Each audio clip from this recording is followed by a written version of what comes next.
Meža valstī nav ne partiju, ne šķiru iespaida, nav tur onkuļu un krustdēlu, nav lišķu un liekuļu bāru ar sirdsapziņām pēc apstākļiem un vajadzības. Mežā ir katrs savā darbā, visi valsts darbā. Katrs pilsonis tur pilda tieši to, ko tam pēc sava stāvokļa un spējām pienākas darīt. Te novērst arī divi galvenie valsts posta cēloņi – pārliecīga bagātība un pārliecīga nabadzība. Šeit visiem vienādas tiesības, visiem vienādi svārki mugurā, visi ēd un dzer no vienas un tās pašas bļodas, dzīvo zem viena un tā paša jumta. Varētu teikt, ka mežs ir tās ideālās valsts paraugs. Esat sveicināti! Ir atkal otrdienas vakars, un šajās vasarīgajās noskaņās mēs turpinām jums stāstīt Latvijas meža stāstus.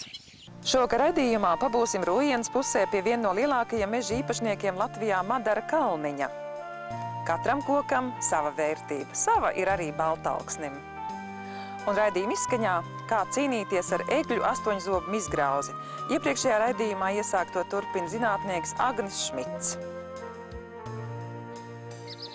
Tikpat dažādi, cik Latvijas meži, ir arī mūsu meža īpašnieki, kur skaits iesniedz 110 000. Rujienietis Madars Kalniņš ir viens no lielākajiem meža īpašniekiem Latvijā, un reizē viņam pieder arī meža izstrādes un apsaimniekošanas uzņēmums Rostes. Šim vārdam ir īpaša izcelsme, bet par to mazliet vēlāk. Ar Madaru tiekamies viņa elegantajā darba vietā pašā Rujienas centrā, kur pikdienā dodas pārsvarā tie, kam vajadzīgs padoms un dažādi ar mežu saistīti pakalpojumi. Dodas arī tie, kas Madaram pilnībā ir uzticējuši savu meža apsaimniekošanu. Viņam ir savs skats uz meža lietām. Diezgan bieži man nākās, ka man kā mežniekam to jautā. Un parasti tie cilvēki ir kā pat izglītot un gudri, bet, protams, ka tēmā viņi varbūt mazāk zina, un tad viņi saka, tagad, ja viss ir nocirsts, tad es viņiem visiem varu atbildēt, bet kāpēc jūs nesatraucaties, ka rudenī visi kartupeļi norakti, ja? Vai kad visi graudi nokult, jo tāpat ir, tā jau ir ražas ievākšana. Un tāpat tam jau arī ir koks, ja viņu pāraudzējis, tad no tās audzes pieauguma nav, viņi paliek mazvērtīgāk. Un ir jālaiž jaunam mežam, ir jāaug vietā. Mums liekas, ja ir šāds baļķis, tad tas ir mežs, bet ja viņš ir tievs, tad tas nav mežs. Kaut gan pat tagad ir tā, ka tā tievā koks un biežiem pat ir dārgāk par rasnā koks. Ja? Un nav jau eglis baļķis, pieņemsim, ir vērtīgāks, ir tieši tā vidējā dimensija, nevis tā rasnā. Un nemaz tie rasnie koks, pat, piemēram, Igaunijā, viņas pat nevar neko nopārdot, nevienam viņas nevajag. Tāpēc tāds stereotips ir tāds, ka ja ir tāds koks, ko nevar atņemt, tad tas ir koks. Ja. Tagad jau ir caurmēra kritērijs, ja saimnieks māk mežu izaudzēt līdz tam resnumam, kāds ir izrēķināts tas vidējais ciršanas vecums, viņš māk izaudzēt viņu ātrāk, kā tie noteiktie gadi, viņš arī viņu var cirst nost un audzēt jau jaunu. Tas ir kā stimuls, lai nebūtu jāgaida, pieņemsim, bērnam 71 gads, bet varbūt labāk audzēt izaudzēt viņu 51 gadā. Ja. Viņš ir pareizi jaunībā un tais brieduma gados viņš ir pareizi tā audze jāveido, lai tas diametrs veidotos, jo ja mēs viņu atstāsim, kāda viņi ir, tad tur būs masa, varbūt vēl būs, bet tas diametrs uz to vecumu nebūs, un arī tas vērtīgākais materiāls būs stipri mazāk. Paša Madara meži, kas tagad jau ir mērām vairāk nekā 1000 hektāru koplatībā, un šis skaitlis vēl nebūtu nav galīgais, jo pašam uzņēmējiem ir tikai nedaudz pār 30 gadiem, iesniedzis gar pašu Igaunijas robežu. Par to, ka te veikti lieli kopšanas darbi, liecina arī šie zaru kalni, kas tiek sašķeldot un saimniekam nes liederību. Savukārt no krūmiem attīrītās zemes tiek safrēzētas un sagatavotas tā, lai bērzu un citu koku sēklām lidojot ir, kur ieķerties. Un skat bērzu audzes, pie tam no lieliskiem kloniem, pašizsējās augušas kā mūris un gaida savu kopšanas kārtu. Protams, apsaimniekot visu lielo mežu saimniecību nav joka lieta. Ir tā, kad ja ir vismaz 100 vietas, ko skatīt, tad pēc vētras bija tā, kad mēnesis no rīta līdz vakaram slapi muguru. Un arī skatot tikai tās vietas, kuras es zināju, kuras potenciāli varētu ciest no vētras. Jo aptuveni jau jūtu, ko var gāzt un ko negāzīs tas vējš, un ne jau visas vietas ir jāskata. Protams, ka ir vietas, ko es arī neesmu vēl vispār apskatījis, ja neesmu bijis. Tā kā Vētra paņēma daudz? kāds 6000 kubikmetrus nogāzi. Visvairāk žēl bija par tām tieši jaunaudzēm. Jaunaudzēm, briestaudzēm. Man kā liekas, ka tos lielos kokus parasti vairāk vētri ņem, ne? Jā, bet bija arī padomju laikos stādītās egļu jaunaudzes, kur bija ļoti liela biezība un kuras nebija laicīgi koptas. Ja, un tur, kur bija viņas tīras egļu, tad tur arī viņas ciet. Tur, kur bija piemaisījums, lapkoku piemaisījums, tur viņas izturēja labāk. Bet bija viena 15 hektāra egļu jaunaudzes, kuri nedēļa pirms vētras beidz kopt. Tad gan sirds asiņo, ne? Tad nebija, protams, patīkami. Īpaši jau tas, kad no tā meža jau, kas tur palika, nekas jau, nākotnes mežs tur nebūs nopietns. Jā, bet tādos brīžos tā rokas nenolaižās, ka tu stāvi tādas postažas priekšā. Kas no tā mainīsies, ja man tās rokas nolaidīsies? Nekas. Jā, pieņem ir kā tas ir, un tas ir normāli dabisks process. Arī vētras. Tas meža, teiksim, tas pirkšanas process, tas ir tāds tā kā azarts, jo no tā, kas kādreiz bija un kas tagad ir, tur ir diezgan liela starpība. Azarts jau varbūt ne azarts, bet jebkurā brīdī jau, kurā variantā ir jau tā, kad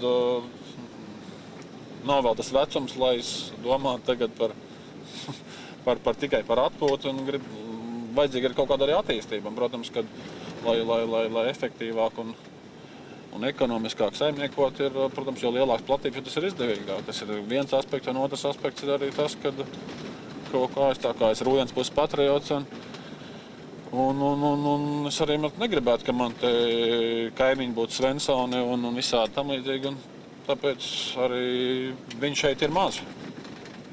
Pat ļoti maz salīdzinot ar citām vietām. Lai nopirktu, vajag jau par ko? Un tāpēc ir jāstrādā. Šis laiks priekš jums, kā jums šķiet? Viņš ir interesants, protams. Kaut gan es arī nesūdzējos tos laikus, ko es piedzīvoju padomju laikos. Tas gan bija skolas gadi, bet arī tie bija interesanti. Tad puķis audzēja tajā laikā un jau skolas laikā, bet viss jau ir atkarīgs no paša. Bet, protams, ka tagad ir lielāka brīvība un ir interesantāk. Bet kas jums, Madara, ir iedevis to ekonomisko, teiksim, domāšanu, ka jūs saredzat tās iespējas un tā vēlēšanās, plus vēl visam tam skolas laikā puķis audzēt? Neteiksim, ka katram... Tēvs audzēja puķis, tāpēc es vienkārši tur no blakus darīju. Bet to domāšanu, to nezinu. Es dalu cilvēkus 3 daļās. Ja runājam tieši par naudu, tad ir tāds vienam tu iedos 10 latus, viņam pēc dienas nebūs 10 lati, ja? Otram pēc dienas būs tie paši 10 lati, un trešam būs pēc dienas 20 lati. Ja? Pats Madars noteikti pieder pie tiem trešajiem, vai citādi viņš vēl būdams puišelis un mācīdamies tikai 8. klasē būtu realizējis savu ieceru tik pie lauka īpašuma. Jo toreiz viņš netērējot laiku bija nospraudis savas dzīves galvenos mērķus. Pirmsākumos gan tie saistījās ar lauksaimniecību. Rostes bija vecas lauku mājas, kuras vidi sakārtojot tika nojauktas. Palika zemes hektāri un varenu koku ieskauta mājvieta, kurā, kas zina, varbūt kādreiz atmetīsies kāds no Madara 4 bērniem. Jā! Šis nedaudz pāri 30 gadus lieksnim pārkāpušais jaunais cilvēks ir ne tikai viens no Latvijas lielākajiem meža īpašniekiem, bet arī kuplas un lieliskas ģimenes tētis. Bet šo īpašumu viņš no publicitātes sargā. Tās Rostes ir tādā skaistā vietā, un tās cerības jau droši vien ar jums saistījās vairāk varbūt tādām lauku lietām, ka jūs šeit atnācāt. To, ka es dzīvošu laukos, to es sapratu jau bērnībā. Un kā tie koki, kā tie meži sākās? Tā visam pakāpeniski. Pērkot zemi līdzināts arī mežs, un tad mežā arī bija jāstrādā, un kaut kā vairāk iepatikās, jo arī tas darba ritms ir patīkamāks, jo mežā var vairāk strādāt ziemā, un vasarā, kad ir labs laiks, var atpūsties, bet lauksaimniekiem ir vasarā tā saulīt vienmēr jāpūst putekļos un sviedros. Kā rodas tā riktīgā saprašana? Protams, ka no pieredzes, no darbības un tā viss kopā, jo tad, kad tu pats esi nocirst, jau pats vienkāršākais koks. Tur nav liela māksla nevajag, bet atjaunot un dabūt pareizi sastāvu un pēc tam viņu pareizi izkopt. Un tas, jo lauksaimnieks savas kļūdas var nākošā gadā jau ņemt un jau izlabot. ķirurgs viņus nevar, ja, bet mežā tas ir, nu, varbūt augsne mēs var 2 reizes mūžā, ja, bet, ja man tagad pār 30 gadiem, tad es varu izautēt tikai savā mūžā vēl tikai 1 ražu. Nu, tad to jau, ko es pats vēl varēšu savas kļūdas varbūt redzēt, un ko citi redzēs, tas būs vēlāk. Un jums par katru savu meža stūrīti ir tāds savs stāsts. Šeit bija lauksaimniecībā tā lejas daļa apmēram 3 hektāri izmantojami. Bija nosacīti, jo tur, ja varēja iesēt, bija grūti. Ja varēja iesēt, nevarēja nokult, un tad vienkārši... Apjoms bija, jā? Labs, jā, un arī neauglīgs. Un tad es vienkārši vasarā to zemi sagatavoju, lai bērns tur iesējās, un tagad ir pagājuši, es precīzi nepateikšu, bet kaut kur aptuveni 7 gadi, un izmaksas man tur ir ļoti minimāls bijuši, tikai kaut kādi 150 latus hektāri kopā, jā. Lūkojot Madara Kalniņa īpašumus, piestājam arī pie viņa baltālkšņa audzēm. Cik gudri ir jāsaimnieko, lai no meža vienmēr varētu izdzīvot? Tur ir kāds tāds knifs, jo gal galā ir arī brīži, kad tas mežs nenes to peļņu. Tā kā šis brīdis, vai ne? Liela kā gribētos.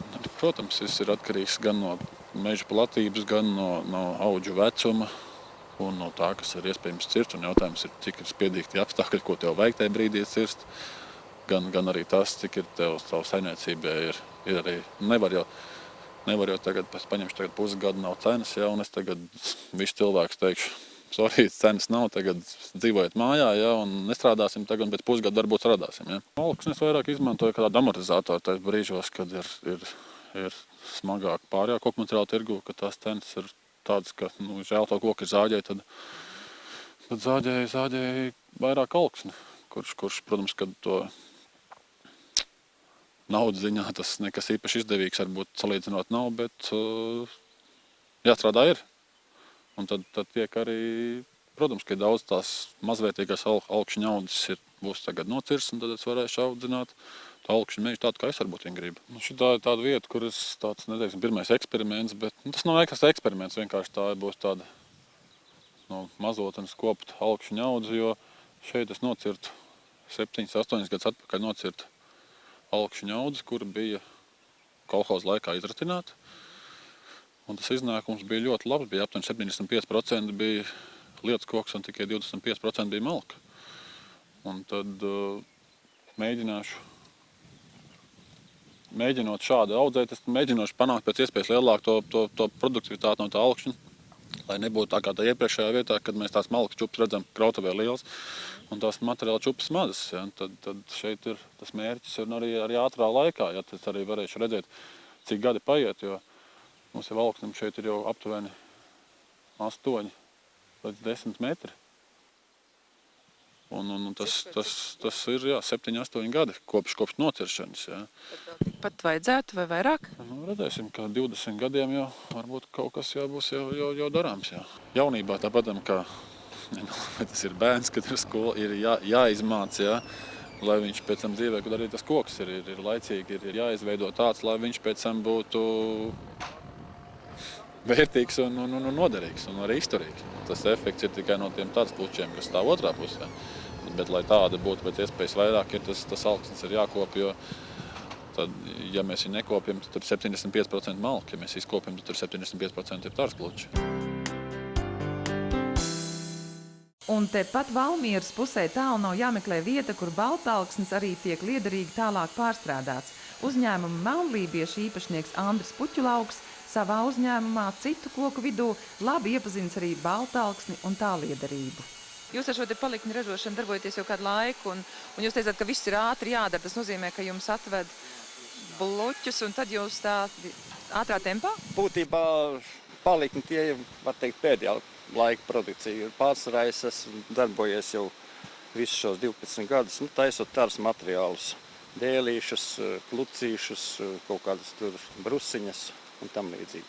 Nu, alksnis šādiem tāras materiāliem ir piemērots. Viņš ir derīgs. Nu, vēl viņš ir derīgs kurināšanai. Malka laba iznāk. Pēc savas siltumspējas viņš tikai nedaudz atpaliek no bērza. Nu, lauka apstākļos, kā saka, to vērtē diezgan augstu. Alkšņu malka vislabāk der gaļas žāvēšanai. Laukos tie, kas žāvē gaļu, tie obligāti lieto alkšņu malku. Iznāk ļoti karšīgi. Tas pats ir ar zivīm arī. Jums meža īpašnieki vēd šos klučus un tā sadarbība notiek kā? Dažādi notiek. Nu, viņiem ir noteikti cena, 27 lati par kubikmetru cena, kā ir augsta. Bet Tā ir laba cena alksnim. tā ir ļoti augsta cena. Redzat, kas par koku? Ļoti augsta cena. Bet vienkārši es esmu spiests to ņemt, jo tie privātie jau nespēja tik daudz apgādāt. Tik, cik vajag. Nu, teiksim, normālos ziemas apstākļos, jā, viss ok, kā saka, viņi tur ved un zāģē, bet tās ziema, teiksim, kā šī bija, tad jau viņi mežā praktiski netika. Tagad pavasarī sākās atkal tur sējas darbi un aiziet tur sēt un ārt un tā tālāk, un viņi atkal nav vairs. Bet man tā jāstrādā. Visā pasaulē pieprasījums pēc šiem paliķiem ir milzīgs. Viņu dažādie izmēri, 1001 izmērs, un atbilstoši arī visu šo te dēlīšu, klucīšu izmēri arī 1001 ir. Nu, visās rūpnīcās lieto paliknes, visās noliktavās, visos veikalos. Visur viņi ir vajadzīgi. Tam alksnim ir jāaug, kas dar jums, jūsu ražos. Kādi 40, 50 vismaz. Tomēr tik ilgi, jā. Varbūt, teiksim, varētu būt kā viens no pielietojumiem vēl bez šiem taras materiāliem, varētu būt, nu, šķeldes ražošanai kaut kādas augšņu jaunaudas. Tā kā, teiksim, Zviedrijā, Skandināvos izmanto tās saucamos šķeldes kārklus, kur speciāli audzē priekš šķeldes, un dažu gadu laikā viņi izauguši pa lieli, un viņus nopļauj un samaļ šķeldā. Nu, varbūt kaut ko var pamēģināt arī ar alkšņiem šobrīd pie mums, varbūt. Tā ir vēl otra lieta, kur varētu tiešām šo koku. Tā ir otra lieta. Nu, kas ir pozitīvi? Teiksim, pozitīvi ir tas, ka mēs šajos te gados, ko pārstrādājam, esam vismaz iemācījušies, beidzot esam iemācījušies pārstrādāt skaidas, zāģi skaidas, kas agrāk bija murks zāģētāji. Kalni apkārt. Kalni. Bija tā, ka, teiksim, zāģētāji īpašnieki nopirka kaut kādu izstrādātu tur smilšu karjeru, kaut kādu tur gravu vai kaut kādu nevērtīgu pļaus gabalu ņēma un vienkārši bēra kaudzē. Arī man tepat bija tādas pašas kaudzes. Nu, tagad vismaz ir tik tālu, ka tagad ir firmas, kas viņas atbrauc, saber mašīnās un aizbrauc un samaksā. Pēc tam labi samaksā. Otrs moments ir šķelde. Lūk, šīs te pašas nomalīšu kaudzes. Ja? Nu, tāpat mēs viņas pārstrādājam šķeldā un ir firmas, kas viņas atbrauc uzpērk. Agrāk kā bija, teiksim, es zāģēju malciņas garumā, krāvēju mašīnā, vedu uz pilsētu tantukiem, aizvedu tantukam, tantuks rauc degunu, dēliņu, smalku, tam malciņu. Es saku, atvēram tantuku, bet es jau netaisu malku. Man vienkārši tas man tāds iznāk.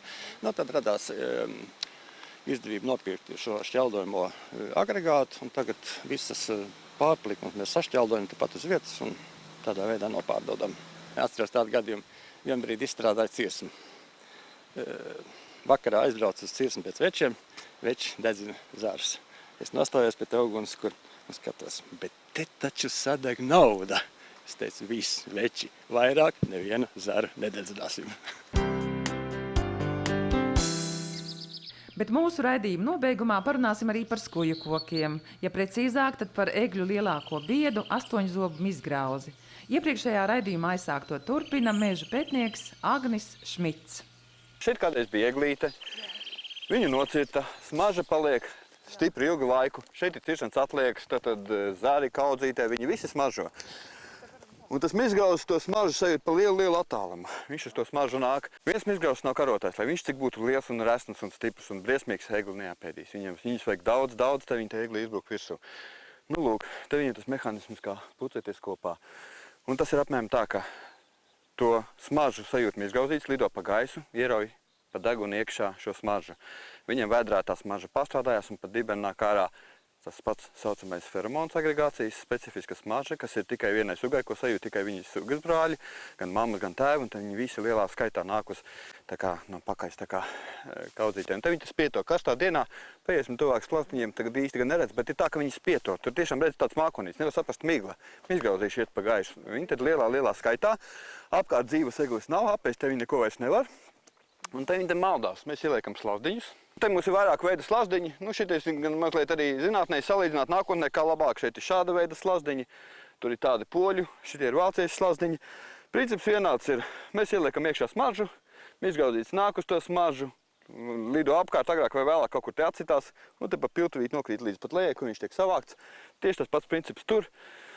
Lido apkārt, kamēr atcitās, tikko viņš atcitās, viņam ir instinkts, ka viņš sakļauj spārniņus, grīdzemē. Nu, iebirs mūs iekšā, patīsimies, kas mums te īsti ir sabirs. Pāris dienās pirms te tīrīts, ko mēs te noķeram. Noķeram šitādus vabuļus.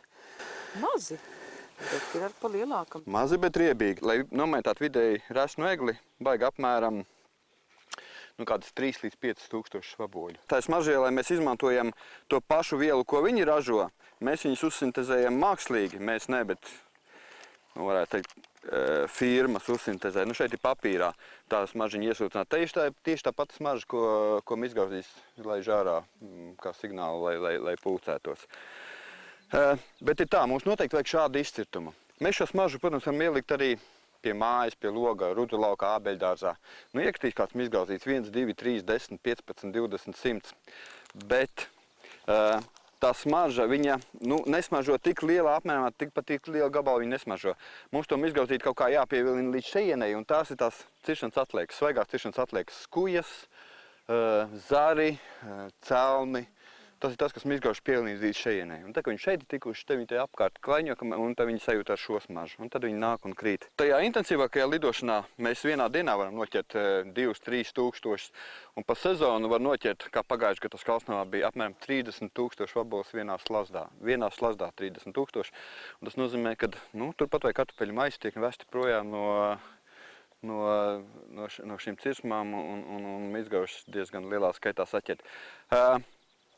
Jāsaka tā, kaut kādu labumu mēs dabonām izķerot tās vaboles, bet tomēr nevajag iedomāties, ka mēs ar slaziem tagad izdarām milzīgu darbu un tagad Mizgaužs nebūs.